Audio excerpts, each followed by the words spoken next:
6 days since the start of the partial government shutdown, President Trump and congressional Democrats remain at odds over funding for border security, more specifically the border wall. Meanwhile, the mainstream media debates the authenticity of the president's surprise Christmas trip to visit U.S. troops in Iraq, and Democrat voters are already at odds over their party's direction in the 2020 presidential election.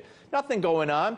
For all this and more, I'm joined today by Democratic strategist Robin Biro and Ted Harvey, chairman of the committee to defend the president. Okay, gentlemen, first of all, you might be interested to know that the Senate was gavelled into session for 4 minutes today, and the House for 3.5 minutes. So there you go, hard at work. So let me ask you this: where are we, Ted? Well, you know, I'm of the opinion that the president, you know, after his State of the Union, the polls showed that on his 4 pillars of immigration, the public agreed with it right after they heard it. Ending chain migration, ending the visa lottery, border fence, and a deal on DACA. I think he should have a presidential address from the White House, explain his position on this shutdown, go over the 4 pillars, and I think it's a win-win for him.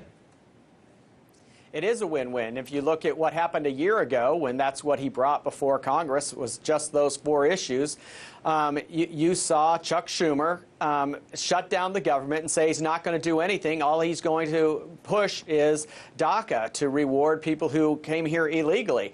And what we saw in the vote in the House last week was every single Democrat in the House voting against border security and voting for open borders. And now you have Schumer in the Senate doing the same thing, shutting down the government and having no discussions. He said specifically, we will not negotiate in any way. Right, no wall, not a penny for building a wall. Right, Robin, as this goes on, what risks do Democrats run? The biggest risk that we run is, as Ted just said, being perceived as being the party of open borders. As a Democrat myself and as a veteran, that we can in no way, shape, or form accept that. That is untrue. Dick Durbin, minority whip of the Senate, did a great job Sunday laying out a solid case for stronger borders, but some stronger reforms for border enforcement, such as the fact that only 1 out of every 5 vehicles coming through the border right now are being searched. He'd like to see that number increased as part of this funding. I think that's great strategy, but I think the president's best move, honestly, is to pitch this as an extension of the 2006 Secure Fence Act, which received bipartisan support from then Senator Hillary Clinton and Barack Obama. And lots of money for a wall. He could use that in his address. Let's move on, Ted. While several news publications were raking the president over the coals over the Christmas holiday for not visiting the troops, he was actually on his way to visit the troops. And that was for the first time ever with a First Lady. Melania accompanied him. Watch this reception in Iraq.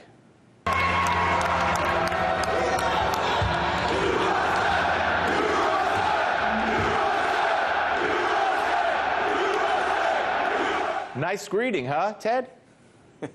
It's pretty ironic that the media was beating him up literally as he was flying there. That is what the media is going to do. And now you look at what they're doing. They're beating him up because he was signing Make America Great Again hats.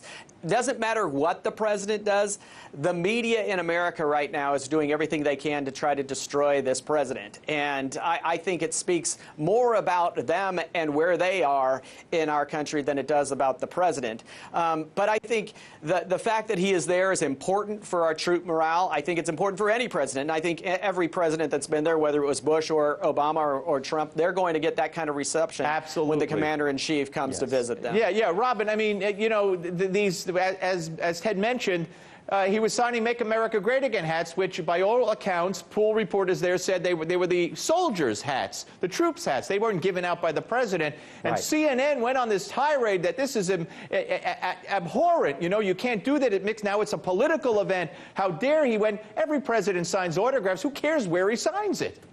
Yeah, I really see this as a non-issue. I honestly could care less.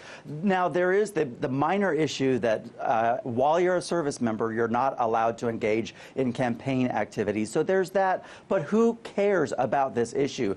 I was in Afghanistan as a soldier when President Obama visited, and it was great for morale. As Ted just said, it doesn't matter who the president is. It is great for the morale of the troops while they're there to get a visit from their commander-in-chief. So I support it. Absolutely. Okay, we appreciate your time, gentlemen. Thank you very, very much. Interesting conversation.